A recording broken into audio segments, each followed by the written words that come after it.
like you never really know a person to the fullest. I mean, everyone has someone they've known for years that would do something one day that would shock them. Whether it's good, bad, or just indifferent. At that point, that person will have you saying something like, I've never seen this side of you, or I never thought you were that type of person. This situation is like that for me and Monty. All the years we were together and all the years we've known each other before, I would have never thought he'd do something like this. Hello, Monty. Tell me why you agreed to do this interview today. I'm not the monster everybody's trying to make me out to be. Yet you plead guilty. I had good intentions. They just went wrong. Monty and I started dating about 6 years ago, but we'd known each other 4 years before that. I was always attracted to Monty from the first time I met him.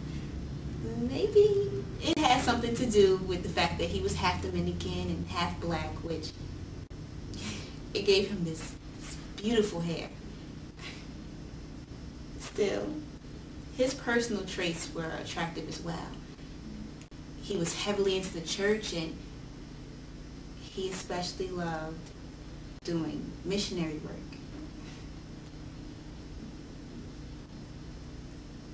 Why were you in the Dominican Republic anyway?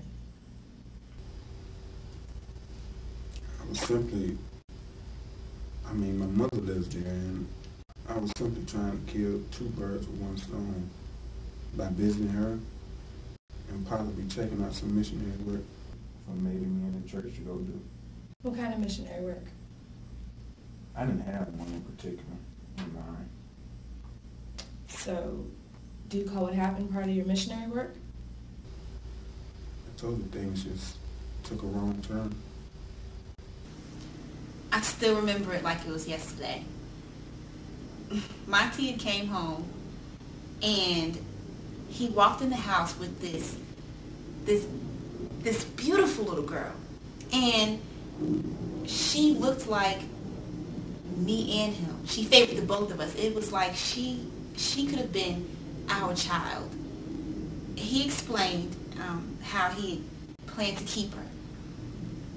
And he continued to explain. And I learned about human trafficking. So you bought a beautiful little girl and smuggled her back into the United States. Why didn't you just go about it the legal way? All you had to do was fill out the necessary paperwork so she could be accounted for here in the U.S. Instead, you smuggle her? When I saw that little girl, and I knew she was going to be sold as a sex slave, I had to save her. Right then and there. I couldn't go back and wait for some filed paperwork sitting on somebody's desk. Well, why not let her live with your mother over in the Dominican Republic, at least until she got approved to come live here with you? She can barely take care of herself, let alone feed another. I had to save that girl right then and there. Well, who saved her from you?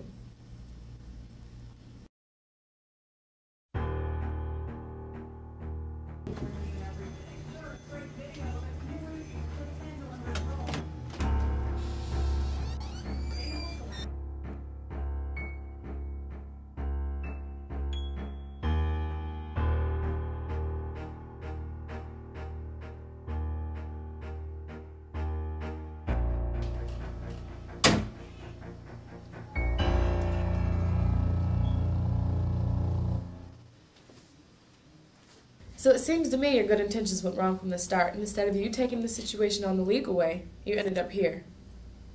Tell me how things got this far in the first place. I love Monet, like she was my own daughter.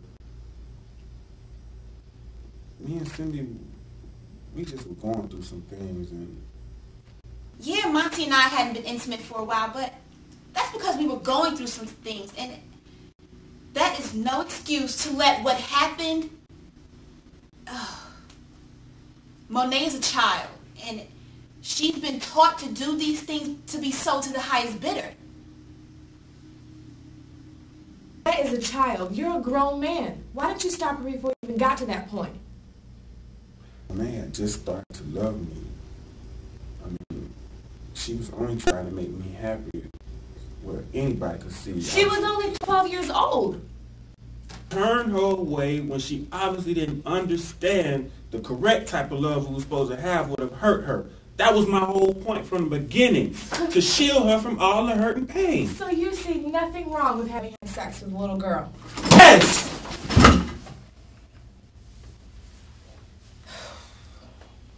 Yes, I find something wrong with having had sex with her.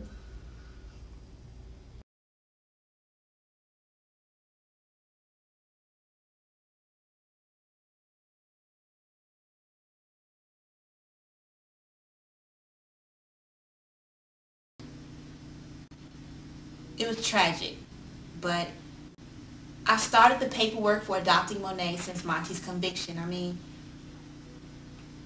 right now she is my foster child, but no one would dare fix their lips to say that.